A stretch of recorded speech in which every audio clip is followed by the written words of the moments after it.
So this right here is a native species of Solidago.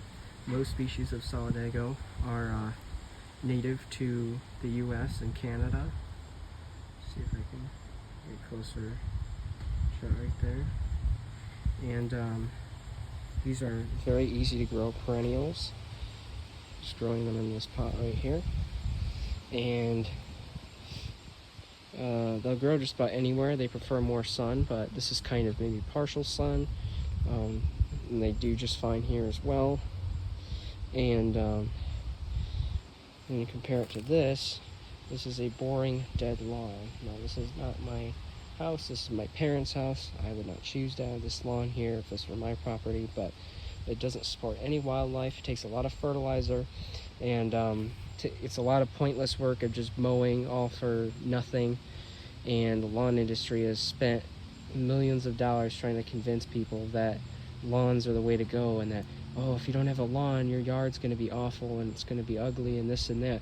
But the truth is that lawns are killing wildlife, especially at a time where everything is already going extinct. This is probably a pretty big reason why, because think about how many people live in the suburbs. When you combine all of that land together, that could all be this native stuff or other plants native to that region, and instead you have this ugly lawn.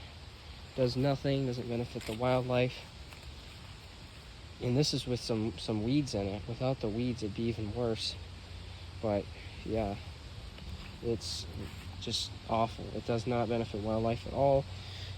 And lawnmowers are loud, they make noise pollution, and then they emit a lot of CO2 and, you know, bad chemicals and stuff. So also air pollution.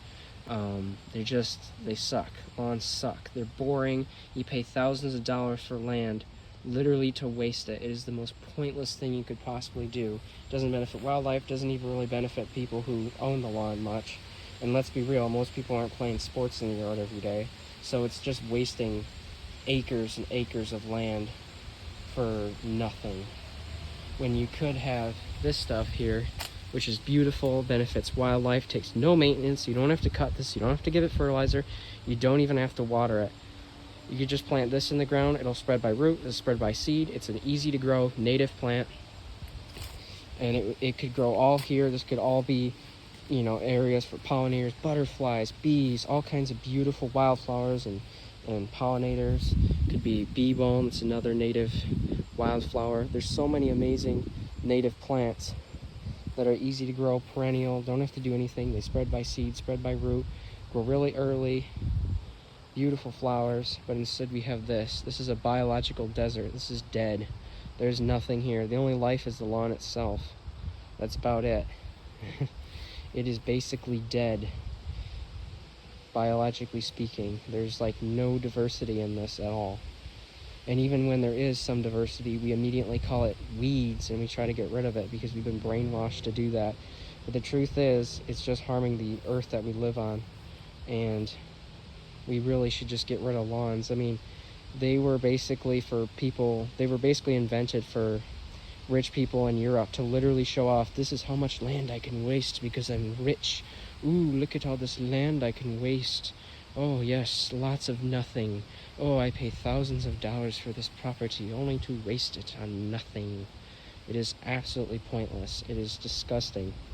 I mean, lawns are just stupid. They don't make sense. I know it's kind of controversial, but when you think about it for more than 2 seconds, instead of just going, ooh, pretty green, it doesn't do anything good for the wildlife, doesn't do anything good for the ecosystem. It also dries out really quick. It heats up a lot more than wildflowers or forest does. You know, native stuff that's overgrown is a lot better at cooling off the area because it's got more surface area, so it transpires. It basically sweats out that moisture. Like this other species of goldenrod right here is beautiful, benefits wildlife, sweats out that moisture too. And so it cools an area off that, and it also shades the ground. And that actually keeps more water in the ground. Even though it takes up some water, it also keeps a lot of water in the ground just by shading it and cooling it so much. So it evaporates slower.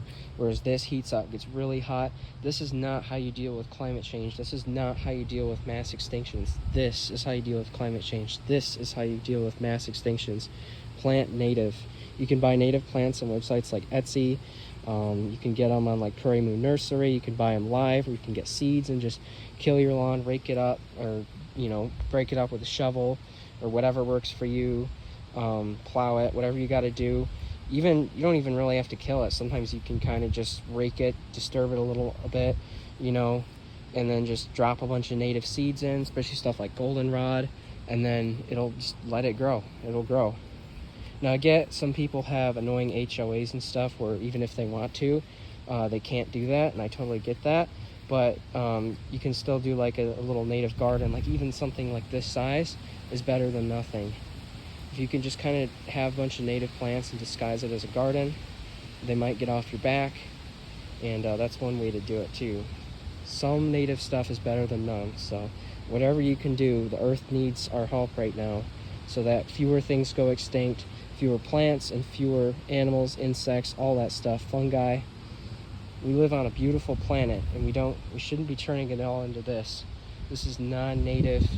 This is crap. It's crap. It's trash. It doesn't do anything for wildlife. It doesn't help Earth's cycles of water and all that. And a lot of lawns take fertilizer, so you put all that fertilizer on there.